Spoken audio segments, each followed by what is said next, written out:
Hello and welcome to my show. This is Joel Bennett and we are on the big platform called One Step. Just like that. It's going to be a little bit different today because guess what? I have a guest who is also a very close friend of mine. And he's here to join the One Step family and share on the platform. Robert, welcome, man. Most definitely, man. It was a pleasure. It's mine, AKA Willie. Who gave you the Willie name, by the way? Why? Say growing up in Jamaica, you always have somebody where I go shot your name and choose to give you a name. As one friend say, Willie. I say, no, man, it's a big Willie, man. I thought it was Mendes for some odd reason. One of them guys is still, either Kevin Mendes or O'Neill, but one of those guys, just choose say Willie, so when someone called me and say, yeah, man, Willie, but this are the big Willie, Shout out to Nehemiah Mendes. Blessed. Before we go no further, hold on a minute there because it is official. You are now a member of the One Step family. Most definitely, man. Put that on, my brother. Because this platform is not just a singular platform, it's a family platform too. And when I talk about families, all my friends are welcome. I throw that on and let the world see the big One Step.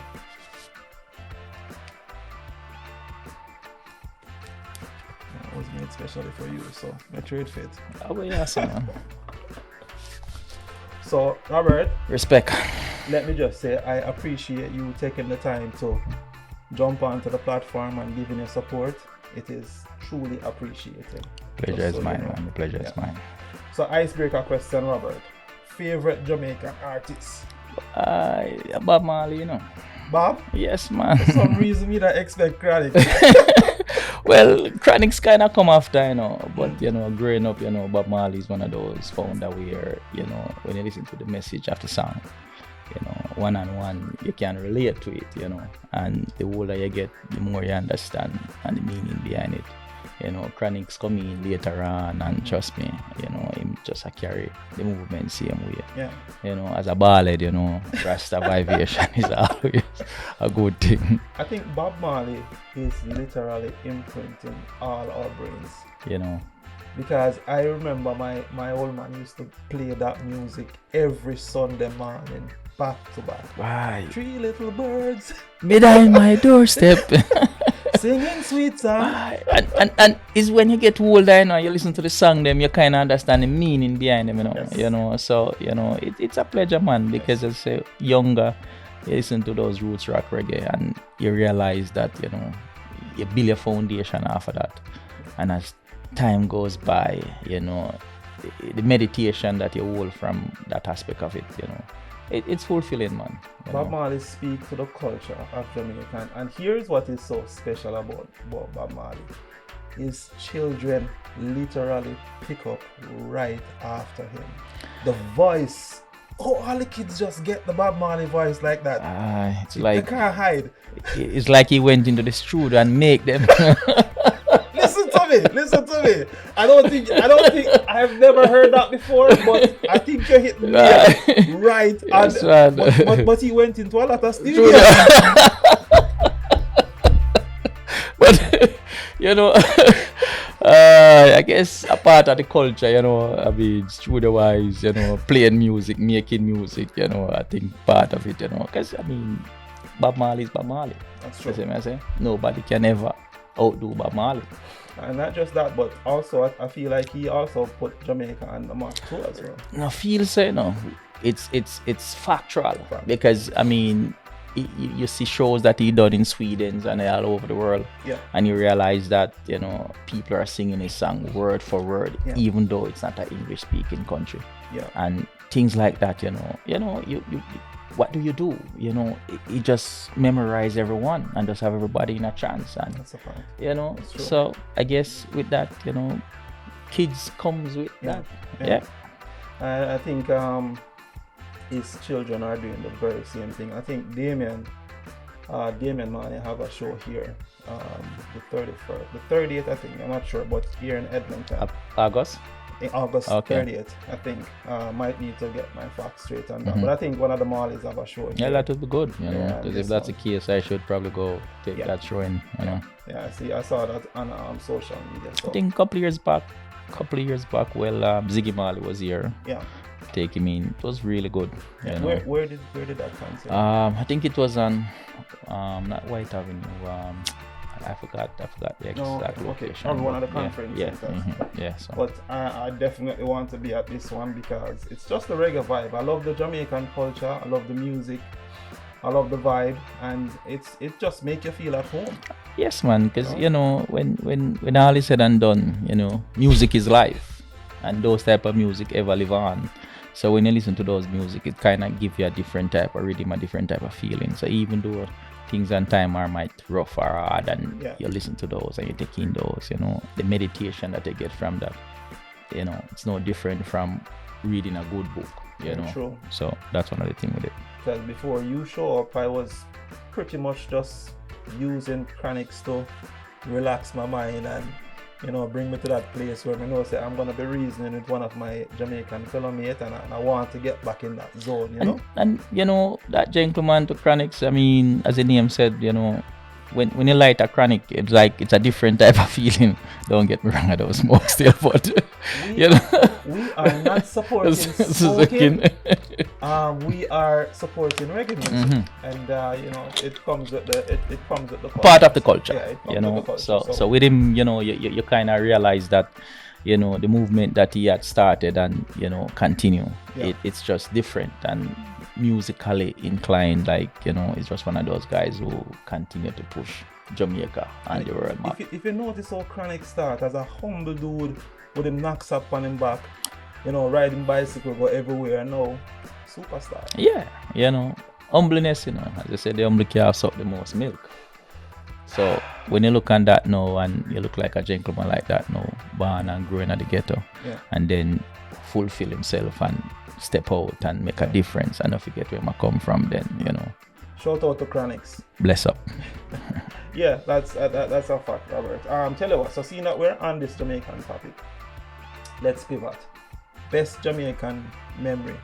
Because the audience need to know that we are currently living in Canada. Yeah, man. We're Big up Canada. But we're living in Canada, but we are 100% Jamaicans at heart and everywhere else. True that. So we talk a lot about Jamaica, we talk about the culture still, we still live the culture, and it's who we are. So just want to make that very much known. We are Jamaicans living in Canada. Yeah. So favorite Jamaican memory? Well, you know, growing up as a young youth, you know, back in the days, you know, going to primary school, and there's a lot of them, you know, but there's one that stick out. Talk about the one that stick out. And this is the one that, you know, set the foundation for me, you know. Big up Grandma Mabel, because, you know, she are the founder. Yeah. And, you know, when I think that I realize growing up, sometimes you think you're poor. But when you look at it, you are rich. Yes. You may not have lots of money and you may not have food for tomorrow, but you have food for today, and you live the life for today. You know, you don't worry about tomorrow. And, you know, growing up, going to school, I remember, you know, my uncle living at the US, and, you know, one summer brought out a bicycle. First bicycle I ever get in my life, you know. Bring it the night, set it up, you know, ride bicycle. Just like that, I was going to a all-age school. So you take a technical examination. When you take that, no, pass exam, money in a day. So guess what? No, bicycle have to sell. Oh my gosh. You see me I say? Yeah. So looking at it and say, you know, I have to sell my bicycle, my first bicycle. But it's a good thing I did have that bicycle. Yeah.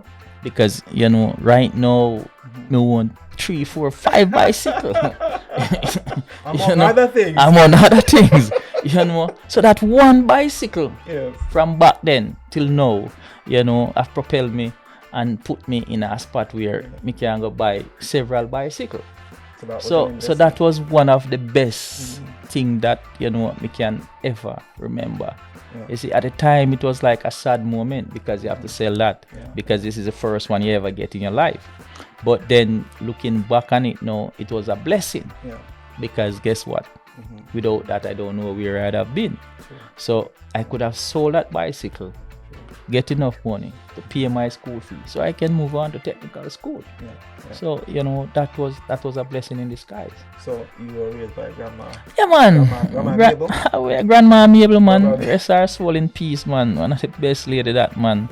Yeah. I big up Mama Joy too, cause you don't know, without her I wouldn't be here, But those two ladies play a pivotal role in my life, Grow with my grandma more, because you don't know, living in the country, your mother tend to have a tendency to go to the city to work and come in a year, monthly time.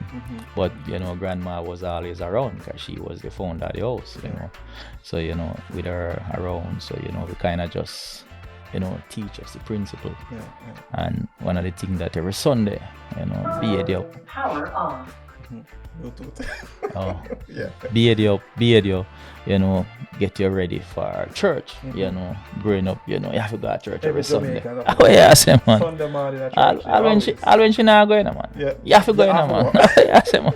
I get your little $1, your 25 cents, buy your little chicks and throw your little offering, and you go to church, go sit down, but you shine and pretty. See what I say? So, it was good old memories, So, without her, I don't know where that be today. So that's one of the good things about it. I feel like our grandparents and even parents too, there is a huge emphasis on knowing God. Yes, it is. I mean, I feel like all parents want to leave this world at least knowing that their kids were introduced to the big man above. So even grandma, I feel like grandmothers tend to put a lot of emphasis on that. And you know what? The older you get, your spirit tend to start to make a connection that you want to inform the rest of the world. If you notice, all grandmothers want to make sure that, hey, make sure you go to church. It's true. So I know it's rooted in Jamaican culture where Christianity is concerned, and it plays a vital role in our lives too as well. Of course, man, because it teaches discipline. You learn to love, learn to forgive. You learn a way of life where sometimes things seems rough, seems hard, but there's always a way out. Yeah. So you learn to have faith. Yeah. And with faith they said you can move mountain. Yeah. So that is one of the things, when you're growing up in a certain lifestyle, it kind of help you or motivate you. And you can look back and say, what, give thanks. Yeah. I wouldn't change anything for the world, because guess what? One of the best, I wonder, I'm not sure what the schools are like in Jamaica still, but because we've both left there a while now, but devotions in the morning, I think, was a mandatory one. Yeah. And why? I'm not sure. Maybe somebody can put this in the comments if that is still a thing in the school system. I think I might be wrong, but I believe, because it's been such a long time, but that was mandatory, and you can't be late, School back then was different from now, Get locked if you're late, and devotion is going on. You can't pass to go in the classroom while devotion is going on, so you have to wait outside. So I really do hope that is still a practice, because like I said, that played a vital part. Yeah, man, it does. It teaches from a early age, that you have to have faith, because whatever you are doing, faith is something that is important, because life, it's not a 1, 2, 3.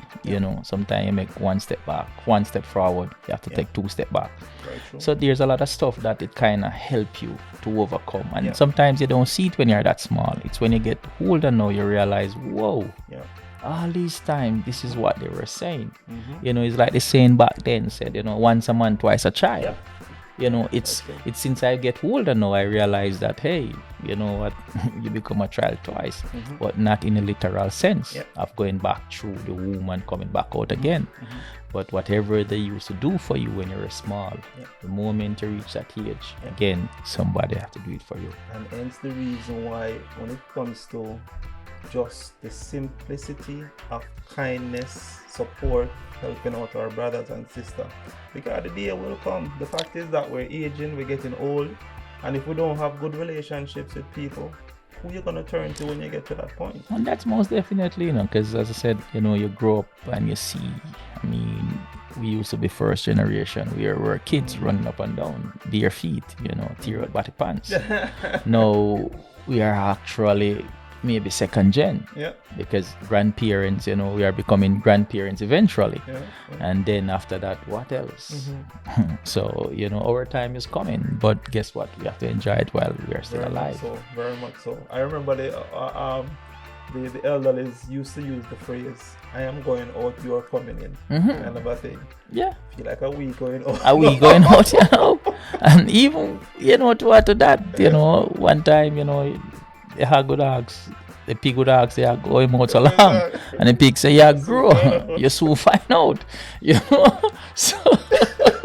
So all of those parables now, you kind of realize what really happens. It makes sense now, So the light switch is turned on, and we're older, we're getting older, we should be getting wiser too as well. So if you should have an advice for parents right now, or parents to be, what would that be? My first advice, your kids are not your friend.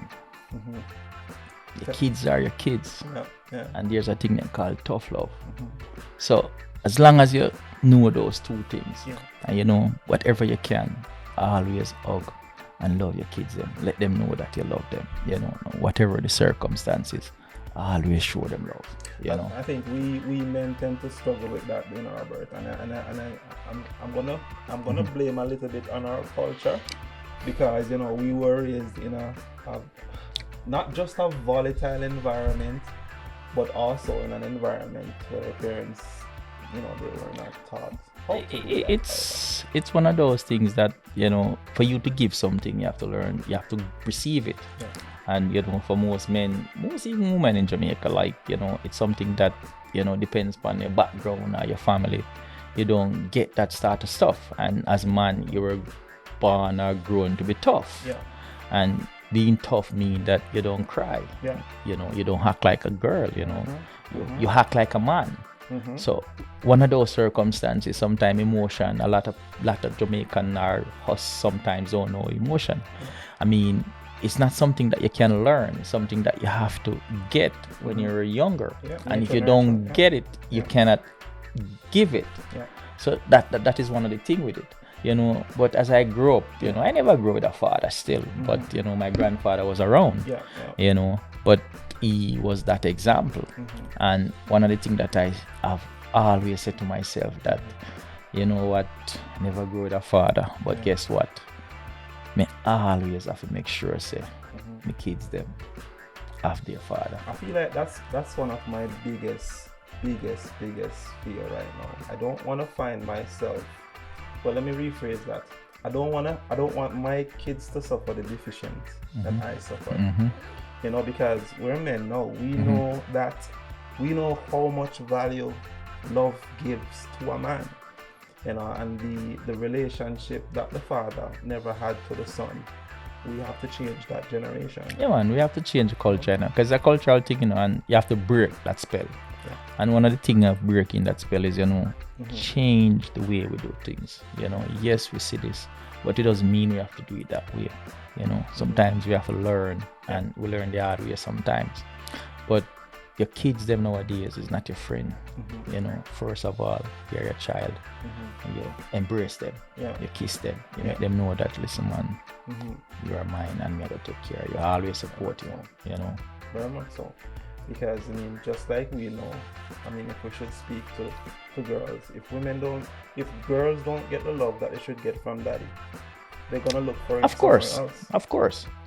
So you always have to have a conversation. It's a tough conversation sometimes, but that's a conversation that I have with my two kids. I have a boy and a girl. One is going off to university, and one is still young. I still can't believe that. I still can't believe that little skinny thing that I see some years ago is 18? 18, going on 19, can't believe it, so. What does that say about us? Getting old. See, gray hair. you know, but it's just part of it, you know. Sometimes, as I said, and that's why you have to take the time out to at least mentor them, at least coach them, and at least show them the right path, you know, and hopefully that they can follow that path, you know. But guidance is always something that you have to give them. Even if you don't get it, you have to try to learn how to do it. And the moment you master that, then, you know, you have accomplished something. I think the misconception that a lot of parents have is that parenting ends at 18. That's a huge misconception. No. Because even at my age, I wish I had my parents still to, you know, send some love my way and some support my way, even though I'm so far away. You know, as you said that, you know, there are many times I take my phone up and I take it up and say, I'm going to call my grandmother, I'm going to call my grandfather, I'm going to call my mother. And I say, but you're a madman. You know, but it's just that even though they're a million miles away, you know, when they're alive, you know, at least they're a phone call away. You can take up your phone and say, hey, how you doing, man? And just having that one-on-one conversation. You still need it. Of course, man, you know. You still need it. I don't think, as long as you have kids and they're alive, you should still be. I'm not saying you should go wash their clothes. No. Cook the dinner and clean the room for them. But in terms of wisdom and guidance, like, I feel like this world has thrown me so many curveballs, Robert. So many curveballs. I wish that if I had some wisdom still flowing my way, I might have been able to maybe dodge some of those balls, or maybe intercept it in a way where the damage is not so bad. And it's true, you know, but you know, as the saying say, we talk about faith, and sometimes Father now will give you more than what you can manage. And yes, it might be that way, but maybe if you need to give somebody else what you get, then that person will fail. But you were strong enough, you know, to overcome and continue to proceed, you know. So sometimes it looks as if, why me? But why not you? Because sometimes some of those stuff, you know, man, some of those stuff is what makes you stronger. Very true. It's what make you dig deeper. Very, you know. true. Yes, we all make mistakes, you know, but it's learning from that mistake and then trying to move forward. And, you know, just trying to make sure that you can't make everyone happy, but you do the best you can at the end of the day. It's true. That is so true, my friend. So I'm gonna pick into Jamaica a little bit more, because I still see Jamaica as our home, and I hear you talk about one day planning to make a run for it one day. But before you run back, what do you think is Jamaica's biggest problem right now? Jamaica problem still, you know, is we need discipline. Discipline is one of those things that, you know, some people might say crime, and yes, but it's the indiscipline that is causing it. You know, it's when you start with those like small stuff and you get away with those small stuff, and then you continue to move to the bigger stuff. So if we can curb the indiscipline, you know, put back some morality in Jamaica, then things will be better. You know, we used to grow as a community. You know, it's not one person used to grow a child. It used to be the community. No, you don't have that anymore. You know. Why do you think that is though? And I say bad management, and kids used to have kids, but I guess the principle and the way of life, and you know, nobody don't want faith anymore. Everybody want on chopper, you know, because people now see a different type of lifestyle. You know, they don't want to know farmer, because for them farmer that they know was always a poor man. Farmers are as well as a poor man. So because of that, nobody don't want that. Everybody no want to just be rich. And we need more farmers. Because the food is the starvation of life. The processed food that we're buying now, that is made in 2 weeks. The chicken that is raised in 4 days. I think that's literally killing us. Of course. So we definitely need more farmers. A friend of mine who wrote this book, Jamaica in 60 Letters, he made reference to crime in Jamaica, and he made a point that the government should think about installing cameras, just like how Canada have camera in every corner you go, and all the lights that you go. So you break a light, you get a ticket in the mail, and also it's surveillance in the sense that they can better monitor what's going on the street. even so, if you have all the tool and you don't have anybody to operate the tool, then it doesn't make any sense. And you put up all of that, but you have to start with the kids. The kids that are growing up, because they are seeing something different. And with every action, there's an equal and opposite reaction. And with that, you have to make sure that we instill back some discipline in the society. And where would that start though? The school? It starts with the school. I start at home. Actually, it starts at home. Okay. So if you can get people on board where, hey, you know what I mean, compare Jamaica to Canada. You don't see anybody litter in the street here. You don't see anybody going to a corner and the corner is just rank, Jamaica, every little corner you go, is the indiscipline when you go on the road. The first time I was in Canada and driving on the street, I don't hear any horn, and I'm said, wait, this car don't have horn? But in Jamaica, papa, it's the indiscipline. So if we can get rid of the indiscipline by putting in measures, and sometimes the only way to get through to people is hit them where they feel it the most. It's sad, but it's just the reality of life. So that would mean we need more police officers fining people for writing more fines, but I still think that the camera system... As I said, because, here, going through a stoplight the other day, I'd have two choices. Either speed through it, or I was already in, so I couldn't stop anymore. So I either speed through it and get a speeding ticket, or go through it on the orange, because I was already in, and get a red light ticket. Because you approach it and it's like the light just changed within a few seconds. By right, if I did have my distance and but you're doing 60 kilometers, you can't just stop like that. Because you have to take in consideration the person behind you. So I have to just speed up. Get a $150 ticket fine. I just have to live with the consequence. Tickets. I hate those radar. I wonder if those cops hiding in the trees. Because when I get those 120 radar tickets, you know how much things I could do with that 120? I have a friend that said that, what? You can't blame no one but yourself, because you know the speed limit, and if you don't speed, then you have nothing to worry about. Who drive at the speed limit? Well, the person who doesn't get the ticket. But it does kind of garner some level of discipline. It does. Because you're making reference to discipline in Jamaica. It makes me have to slow down. It does. Because I don't want to be fined $120 that I need to do something else with that $120. So this human beings need governance. You have to have some form of governance. No governance, there will always be people who will break the laws. It's just like with your kids, when you have kids are one of the smartest things they are growing. Kids smart. Because when they start young, they push. And every time they get away with something, they do something else. And when they're a child or a baby, you realize they cry when they want something. And when they get it now, they realize, so this is a weapon. And they continue to cry.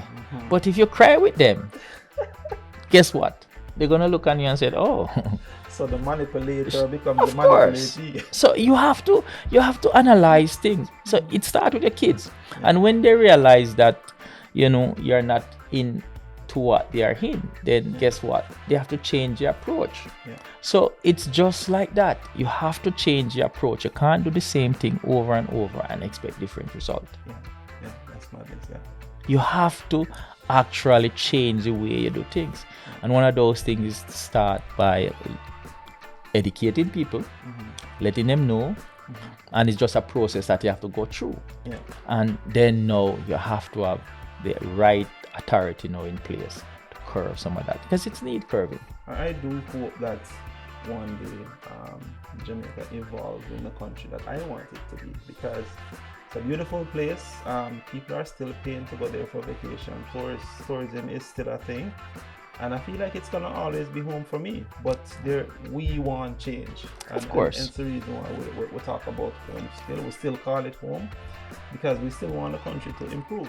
One of the things that I realize, living in Canada, that the opportunity that is in Jamaica is vast. Like there's so much opportunity there. Sure. You'd surprise, but in it you don't see it. But when you come out of it now and you realize, you look back, you said, "Wow!" Because you come to a place now and you look and stuff and you see what people are doing. And I said, "But why I didn't think of that?" You know, and you realize that, you know. But here, it's easier to get certain stuff. You know, you don't need. In Jamaica, for example, to open an account, you know, you need your lawyer, your doctor, your teacher, the pastor, the prime minister to sign off on a document. You need to be notarized. You need it to be notarized, you know. And here, you go to the bank and bam, bam. Just pull out your ID. So they make the thing so difficult, you know. So they need to change, you know. There's a lot of changes needed. I mean, bank is open Monday to Friday, 8 to 5. People work Monday to Friday, 8 to 5. How do those persons have to take time off from work? That's losing production. So we can't do the same thing over and over and expect different results. Change, time will change. It's like a cell phone. Remember when the brick came out? You have to have a bag to bring that phone. No. Back in the Nokia. Yeah. So now, guess what? It have revolved.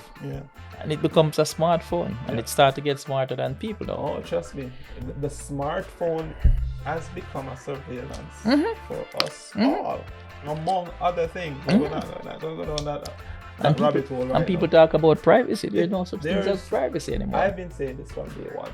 If you own a smartphone, you don't have privacy. No. The minute you pop that phone open and you go on any website, there's no more privacy.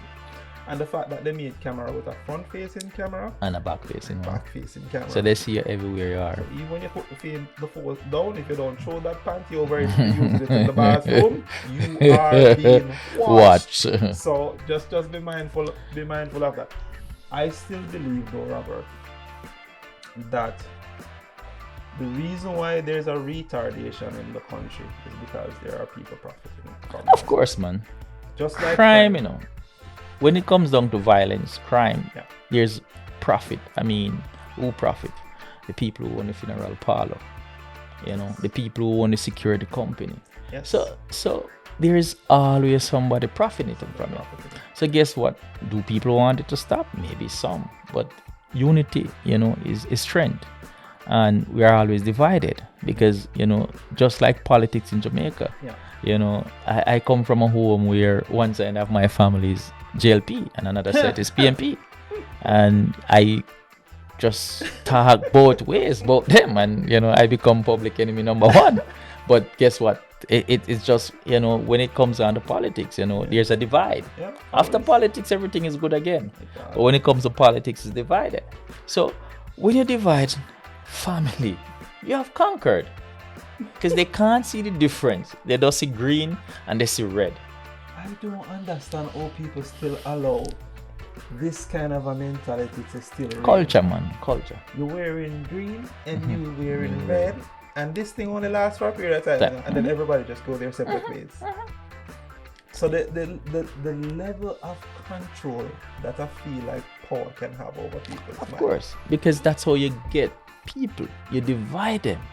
And when you divide now, you are busy looking at what person is doing and not what the messenger is sending. And the moment you start to do that now, then there's the problem. So that is where we need to start to focus. And that's just in Jamaica, everywhere you go. It is. You know, but that little island, 3 million people, a paradise. Is it still 3 million? I don't think it reach any further with all the killing and stuff. Oh my God. Because I feel like population control. listen, you know, our YouTube, but ever since I know myself, Jamaica's population has been 3 million. It's true, because, you know. Isn't that when it go up, something happened and but all right, look at it this way. We migrated from Jamaica. So Jamaica has, you know, a lot of brain drain because a lot of people leave because of, you know, better opportunity. So when you look at it, yes, you still have, but a lot of people have migrated over the years. You're right. You know, everywhere you go, every nooks and cranny you go in this world, there's a Jamaican there. So with that said, you know, 3 million, I haven't heard it raise or change lately, you know. That's the last time, you know. But it's a paradise, you know. Yeah, because the statistic I think in the 90s, the late 90s, I heard that in Toronto alone was over 700,000 Jamaicans. So, and that was in the 90s, and people have still been migrating. But you're right. So that's one of the things. So even though, because I mean, you look at us. I mean, there was quite literally a few of us came here from Jamaica. I mean, a couple of years back, 10, 15 years ago, just us alone. And there were other people migrating at the same time. Remember the nursing exodus. Okay, and the teachers exodus.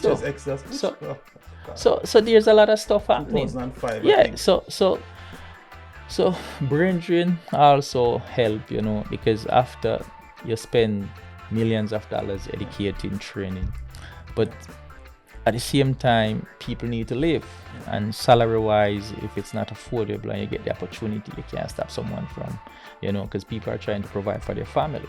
And how do you do that? By stepping out and try to make something equivalent so that you can survive. I don't understand that even up to this day, the government haven't done much to keep teachers and nurses, which the country, it's like a vital source for the country itself. Yeah, but until as Bob Marley said, there's no first class and second class citizens.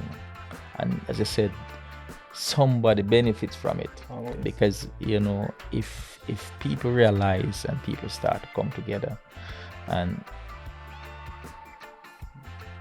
change the way they do things, then guess what will happen? Hold accountability. If you start to hold people accountable, guess what will happen? Things will change. One other thing I think that should change or could change is that I don't think the Prime Minister should get more than 1 or 2 terms. Well, but you find that these guys stay in those positions for their entire lifespan. They stay till they retire. Yeah. And that's the thing. You can't have change if you have the same person doing the same thing over and over. Of course, as I say, we're doing the same thing over and over, and it's like a learned behavior, and every time they learn, it's the same thing happening. Not until people realize, hey, they are saying the same thing, but they are saying it differently. So but again, politics is one of those things that it tricks people, it divides people, and not until we realize the difference, and until we realize that, listen, they are just wolf in sheep clothing. The blockage in the pipeline. Of course. All right. So, and this leads us into exactly what I want to get into now. Where did the idea of migration come from? Why did you run away from Jamaica? Why? So, working in Jamaica, you realize that you realize that you're just working. And growing up, yes, I did have some entrepreneurial skill, but it wasn't something that was developed. I'm getting into that too. Yeah, and while growing up and working out at JUTC, shout out to JUTC. Yeah, shout out to JUTC. Big up who get big up, and who not get big up, you don't know where go, yourself. Make sure the boss sense. So out of JUTC a couple of years, and you start to look on life, and you realize you're stagnant now, and you realize that, where do I go from here? Is this, and you realize that everything is changing and nothing is happening. And then I realized, you know what, I think it's time for me to find a different ways, because I said you can't do the same thing over and over and expect change. And then I started to look out, how can I reach America or Canada. So hold on, US was in the thought process? Well, me have most of my family live in the US, so that was a possibility. But me I try to see, me born as a leader, and my grandmother grew me as a leader. That is very true. And because of that, now me always try to be different in a sense where focus, and me start to look ways and means how me can get out of Jamaica legally without damaging anything. Can we emphasize legally one more time? Legally, man. Legally. So you start to look for ways and means of see the program you can go and just looking at something, because you have the skill, you have the trade, so you start to look, and the opportunity arise where they were recruiting some mechanics, and decide to take the test, and from that everything was just like at that time the first opportunity arise when the Olympic, I think it was in Vancouver, and they wanted some mechanics, and I was asked at the time, but my daughter was only 3. And I said, no, I don't want to leave my daughter. Shout out to Roberta. Yeah, man, heartbeat to full extent, first, not the last, but the first, the princess, first love. So that's one of the things with it. So you look on your child and you say, you know what, I'm not ready to leave at this time. Anyway, so I know a couple of guys that went to Vancouver, and they are still about. And then there was more opportunity came up, and end up reaching to Newfoundland. I think those are the people who taught me how to be a Canadian. True set of people. Shout out to Newfoundland. Shout out to all the Newfies them. Not telling a lie. It was different, but you could feel love, in Newfoundland. Like, people were welcoming. They are different there, man. Yeah, welcoming, It's the first I ever say so much good morning and good evening in my life, because sometimes I guess some people have never seen, certain type of colored people before. So that's one of the things with it. You get treated a bit special there where Newfoundland is concerned. And I mean, even Newfoundlanders here in Edmonton, they're still of that. Of course, character. Very friendly, very social with people.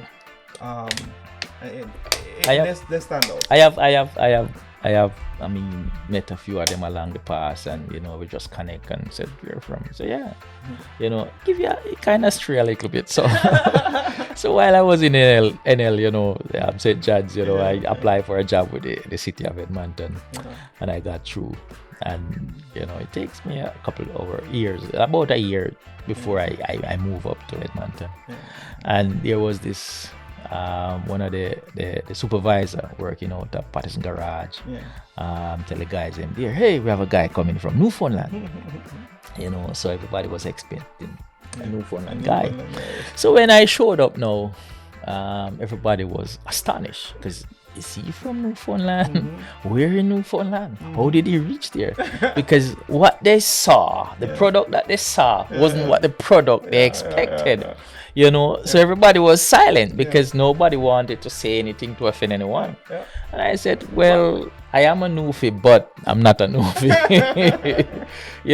And it's just one of those things that, you people hear, but sometimes you can't judge until you actually see what is happening.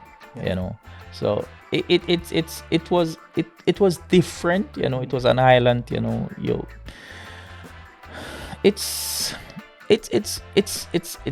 I say it's far? A rock in the middle of the Atlantic Ocean. Pretty much what it is. And it's true. I enjoy myself there. And as I said, it taught me how to be a Canadian. So any regrets leaving Jamaica? No, in Jamaica. Yeah, leaving Jamaica. No. There's no regrets. Because as I said, at the time I have a child, and I realized that I need to do something for her. And how can I do it there when it seems like I'm stagnant? There's no movement. So how do you go ahead? How do you move on? So no regrets. So the move was definitely worth it. Yes, man. There's no complaint. It's one of those things that when you're doing life and you look back, and it's probably one of the best decisions that I ever made. I concur. I definitely concur on that. But there must be challenges. Oh, jeez, man.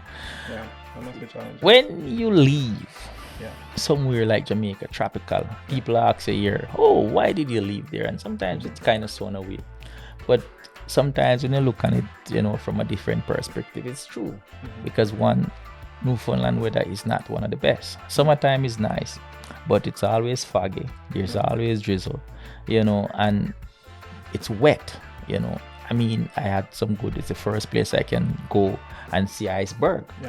I can be on land and watch an iceberg, experience, but it's a different type of environment, It's a different type of environment coming from, sunshine and rain.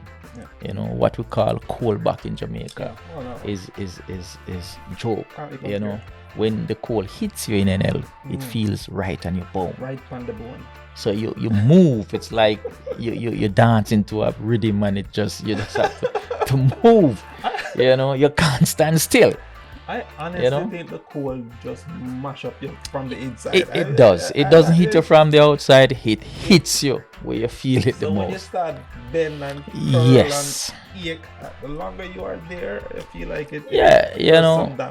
It's one of those challenges because after you finish your attendance at the college and you get a certification and people promise you go for an interview and say you're getting a job, and then struggle wise you have a certain amount of money put aside because you need to get your tools, get a tool bag, to pay your rent, and you got bills to pay, and then that didn't fulfill. And you're standing staying with someone looking through the window, rain is falling, and you're wondering why. I think the basement thing makes it depressing. Yes, why? Why? And I mean, there are days that you feel like what, enough is enough. I'm going back home. Like you can't fight that, but then you have to talk to yourself and you realize what was your purpose. Why did you come here? Why did you leave there in the first place? And the moment you start to talk to yourself and you can answer that question, then that you dry your tears and you continue to mulch and find a way out, because as I said back then you learn to have faith, and when you learn to have faith and you say a couple of prayers, you kind of realize that there's no achievement without some form of sacrifice. And that was one of the sacrifices that you have to make in life to kind of reach the way you want to reach. Very true. I remember the first time I went back home after being here for maybe 2-3 years, and finally got my documents and stuff.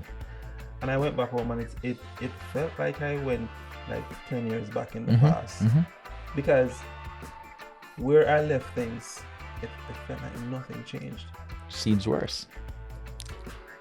To a certain extent. Yes. Because you're going back there, and you come here and you see a lot of difference. You see a lot more courtesy. Customer service. You're here, you go somewhere. Hey, the response is different. The peace of mind. The peace of mind. You hear. You don't have to be worrying, looking over your shoulder. That is one of the things that a lot of people stay here. They might not like it here, especially in the winter time when it gets really cold. But then it's just that peace of mind knowing that you are safe to an extent. Yes. That I agree with you on that one, because I don't know. You remember we are used to gunshots, right? No, seriously, we are used to the sound of gunshot firing. Of course. On the outside. Of course. And I feel like when I came here, and after being here for so many years, I'm not sure if I would feel the same way if I hear a gunshot fire. Because as I said, you have came out of that environment. And when you come out of that environment now, it's a different environment. So your mind now has changed. I've been domesticated. Yes, how you look and stuff. Because even sometimes I go back home and I'm there, and every Jamaican that goes home have to have a tasty party. Oh yeah. That's 100. And I remember I went to tasty party one at a time, and I had a party and cocoa bread and a thing. That is something that I enjoy having. And we're there, and person representing said, and I said to her, hey, when you finish, can you look at us down this side? And the way that person stared at me, it's like I was speaking Spanish. And I said, why are you looking at me like that? I'm not a dirty dish towel.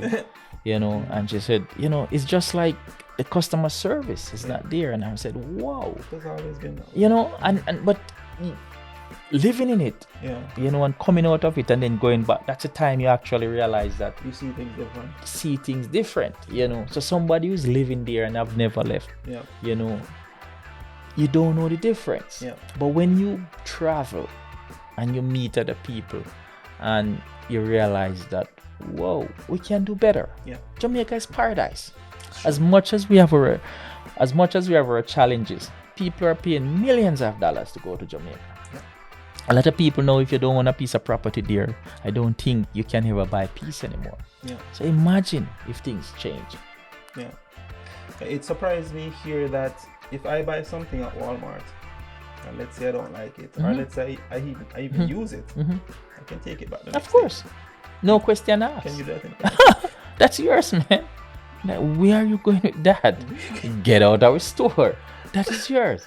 And I wonder if these stores here, how they make money when people just take back things. But again, it's customer service. Yeah. You know, when you look at how people treat people, you know, it's different. Yeah. You know, you have a problem, you can go in, hey, this is a problem that I'm having.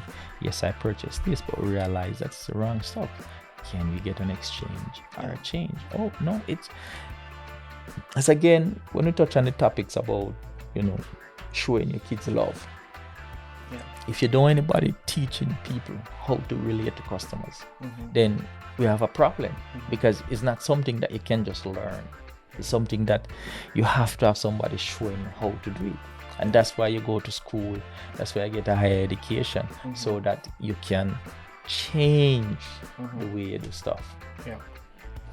All right, let's talk about the entrepreneurial part of Robert. You mentioned that your grandma instilled this personality in you, where you're business oriented. So growing up in Jamaica, and you live with your grandma, you go to school, and you realize, from a tender age, grandmother used to have a little shop. So sometimes you have to sell in at the shop still. So you kind of know, say you sell a half a bread or a quarter of bread and 2 slices of bread, and you did it. And then you start to look, and I say, but grandma sell them stuff here. Yeah. So what if we can put something in our shop here for sell too? Okay. So we used to have some almond tree. So I go look at almond. I chop almond. I make almond drops. We'd have to hide the almond them, because if my auntie them find it, they might go eat them out. Because almond are something where nice. You eat one, you want the next one. And you don't want the next one. As we boys, they say one little piece, need another piece, another piece. And then it done. So I start to do almond drops and make them, just some sugar from my grandmother, and make me almond drops, put them up and sell it. I say, wow, So from a tender age, you kind of see that, and you do that, and you say, yeah, it's not too bad. You make a little extra. You have to put in the work. So you say, all right, but with school and everything, you can't do that. So you leave Jamaica now, and as I said, you see your grandmother do certain stuff, and then now you come here and you realize there's so much opportunity. So you're there here, and I'm telling people, I only want one job, not 2 jobs, because I want to go home and enjoy life. Anyway, I got married. And then I realized, whoa, I spent a lot of money. How am I going to replenish back the kitty? Yeah. So, I lie on the bed, and I'm there, and Jesus, what am I going to do? So I started to think. And they have a site here they call Kijiji. So I went on Kijiji, and I'm looking. Subaru. See it selling. So I said, you know what, I'm going to try this adventure. Buy the car. One of my friends come with me, and we go pick up the car and bring it home and invest some money, about $1,000 in the car. Check it out, find out that it need a head, get a head, and then put it back together, start everything good. Make about $3,000 profit. I say, whoa! So buy refurbish. Buy a car, refurbish it, and sell it back. I say, whoa, it's not bad. And it was in my own time. There was no rush. It's just my time of taking out time to do it. So we start that, and I meet this gentleman here, and we become good friends. Corey. Big up yourself, Corey. Shout out to Corey. You know, and we become good friends, you know. Anytime you want Subaru parts, check Corey. Does he have a website? No, he don't have no website still. No. Okay. You know, I just private. Okay. You know, so, you know, meet him and, you know, me and him a reason one day, winter time, me and him sit down and, you know, we are reason and I said, do this. I said, because at the time now, you know, flip cars, you know, buy cars all over Edmonton, Calgary, you know, meet a guy who can carry them up for me. So, you know, buying car online, paying for them without even seeing it, you know, email, money transfer, car come, you know, I only buy a vehicle that the engine is damaged or transmission is damaged, you know, active, so we can fix them and flip them. So I start that. And then the economy start to get slow. So I said, whoa, I need to do something else. Is it COVID time? Or? Yeah, COVID, just before, no, it was Fort Mac. Fort Mac started to crisis, yeah. Okay. Yeah, so Fort Mac started. So just Fort Mac start now. So a lot of people lose them jobs. Everybody now start to, you know, so you can't get any good deal anymore. So because of that now, I said, okay, I need to change my strategy. What am I going to do? So, you know, after sitting and talking to Corey, one of the things that you learn, you have to have patience. Yeah. Two, and you know, I'm a mechanic by trade, so you know, I can use my hand well. So I said, okay, one, you have to have patience because it's not going to sell today. Two, you have to have place to park them, and three, you know, you just have to know your market. So growing up in Jamaica, you know, Honda was one of my favorite cars. See me I say? Jamaica's BMW. Yeah. Started out in, you know, Toyota, and you know, Honda was where I end up before I leave Jamaica. So, you know, I started to deal with Subaru and Honda because I started with Subaru. So I started with Subaru, but I can't compete with my friend. So I said, you know what, I'm gonna branch. So I started to do Honda, Acura, you know. And by the way, what's the name of your shop? Well, I have a shop, they call it. So we don't reach a part there yet. That is a different part of it. You know, that's a different part of it. You know, so we started out with the parts as a used parts thing, you know. So we go online and we buy the car, we ship them in and we scrap them and start to buy a little container, and then you buy a little trailer and you buy a little truck. So things start to evolve and you start to need more space. So right away now you have 20, 30 cars and you say, whoa, holy power, you know, but you see the difference, and I said, okay, all right, it's not bad. And you start to dream because you have a place back in Jamaica then called Superior Auto Parts. So me always I tell myself, you know, say just like Superior, some more run Honda. You know, so that was the goal. And then I met this gentleman who about 2 years after, you know, buy some cars sometimes. The cars, them not bad damage, and you have the same car, same color, you know, just some exchange, and so you can flip that car faster. You know, you make a certain amount within a certain time instead of waiting a year or two. You know, so you start to mix it, you know, your parts plus cars. And then we start that, and then a gentleman, you know, meet a gentleman, move from Toronto, come here, and good body guy from Jamaica. Lots of experience, man. Lots of experience. So, you know, met him and, you know, I talk. So him start to do some work for me now. So on Sunday daytime now, because the Adventist man, him start to come around and do some work and, you know, work out a little deal and, you know, do the work and bam, bam, bam, and car flip up and thing. But even before that, I meet another Jamaican. And me and him become friend. Not a full body man, but he know him stuff. You know, and we and him talk. Big up to Aral, you know. And we start to work with him. And him used to fix the car, then we get them examine, pass, and flip them, sell them. But then him decide to close his shop, you know, just coming out of it now. And then, as I said, so I have another guy coming at it now, Rob, and you know, me and Rob meet and you know, the work I go on. And that same summer we come together and say, you know, whenever we can make this thing work. There you go. And we form a thing with them called R&R Collision Repair. That's the name of the shop? Yes, that's the name of the shop, R&R Collision Repair. You want to put the address out there? Yes, man. Oh, yes, man. So the address is 13224 126 Avenue. Northwest, you know. You guys don't have a website yet? No, not a website. It's because we're still young, you know, and you know, you're trying, you know, and as I said, it takes time to actually start that business because the amount of paperwork that you have to go through, the license and all of them stuff. So first you have to actually have the place. So you lease a place and you're not going to make any money for the next couple of months, but you have to pay that lease every month. It's expected the first year. Yes. So you are trying to get all the documentation, because you have to have all the documentation before you can actually start the business, you know, officially.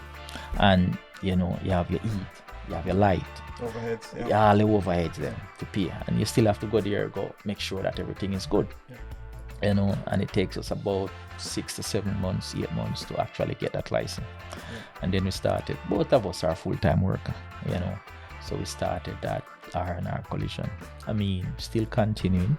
I mean, it's rough because, you know, you have to go in and you have to put in the time. Of course. So no, I don't have, and I also have a full-time job, full-time dad, father, you know, husband, you know, everything. I don't know how you do it. Jeez, man, I don't know myself do it sometimes. You know, but sometimes it can get overwhelming. You know, sometimes you have to sit back, look back, and wonder where you're heading and how can you, you know, change, because you can't continue like how you're going. You eventually run out of steam.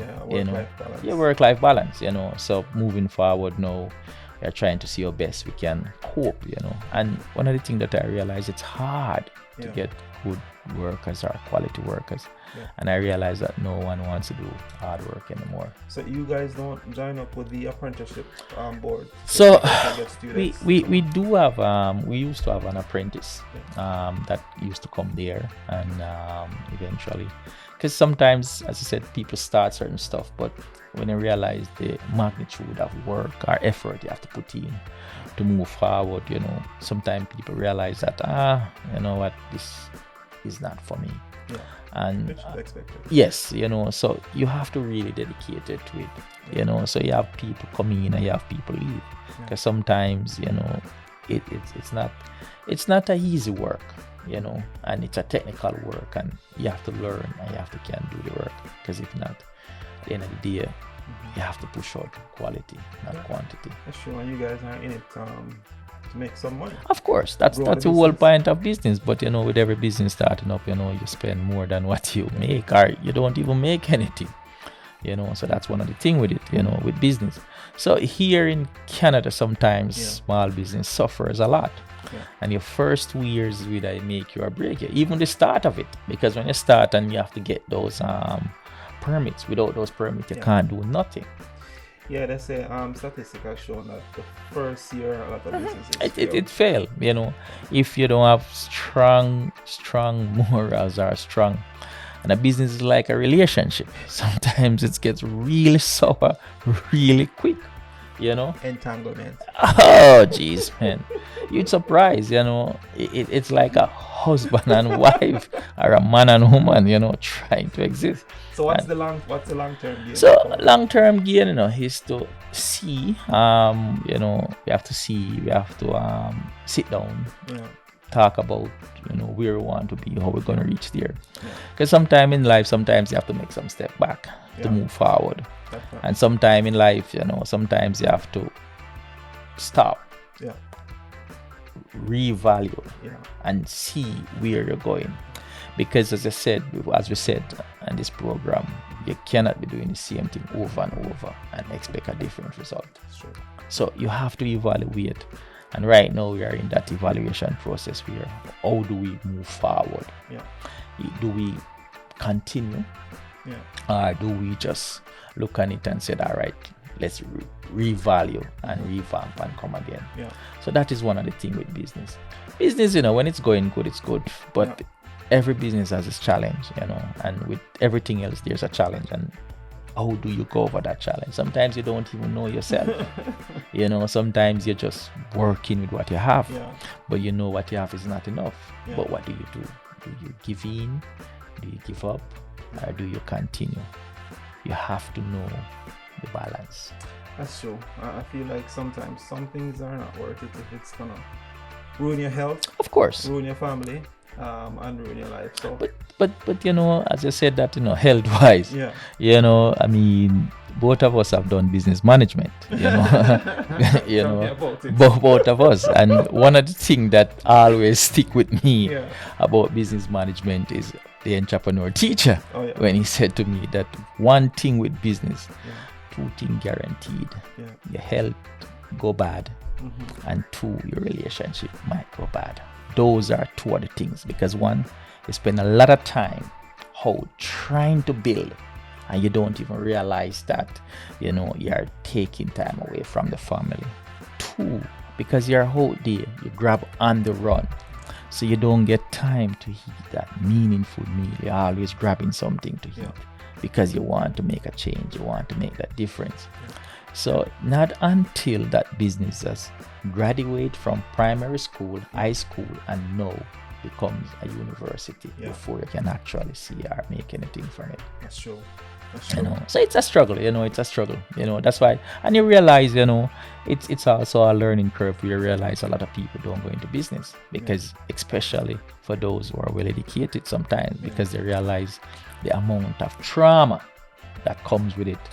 And, you know, does it worth it sometimes? It depends upon the individual.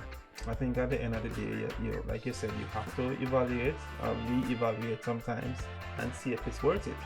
Because at the end of the day, I don't think there's anything that can outweigh your health. No, man, health is important, family is important, and those are two other stuff that, and you know, the older you get, you realize that, you know, your family, you know, my son, everywhere you see me, my son, the only thing why he's not here today is because shout out to Ryan. You know, that you know, that's a blessing in the sky. You know, everywhere I am, he's there. Man. You know, and you'd surprise, you know, one of the jaw, you know, because when he's around, you know, it can be a little bit rough at times, but you know, you enjoy it, you know, of course. And you realize that, man, you're creating a monster, because whatever I do, that's the same thing he's doing. I think boys are destined to replicate their dad on some level. Of course, you know. So. And as I said, you know, I try to enjoy it as much, and you know, part of, you know, revaluing stuff and seeing where stuff is, you know, it's to spend more time, you know, and you know, teach him to be a man. You know, show him how to be a man, and instill some discipline, and you know, make guidance, and you know, a better human out there. You know, that's part of life. You know, enjoying it while you can. You know, so we have to, you know, because if we don't, then before you know it, time moves so fast. Run past us. You know, so we have to evaluate and then look at it, and you know, whatever obstacle is there, you have to realize that, hey, what do we do? You know, but it's a question for each and every one. You know, each individual is different. Sometimes you continue, sometimes you have to pause, and sometimes you just have to call it a day. You know. Well, my brother, I want to say that I'm proud of you. I mean, you're my role model. You know that already. Yeah, man. This is one step. This is the journey. Again, we appreciate Robert for dropping by and sharing his journey with us. Robert, we want you again on this show. You know no that, problem, right? Man. No problem, man. I appreciate. Stay tuned. Hit the like button. Subscribe, man. Help us to build the show. We appreciate you. Thank you for your time. Thank you for dropping by to share on this platform. It is called One Step. My name is Joel Bennett. Have a great day, guys.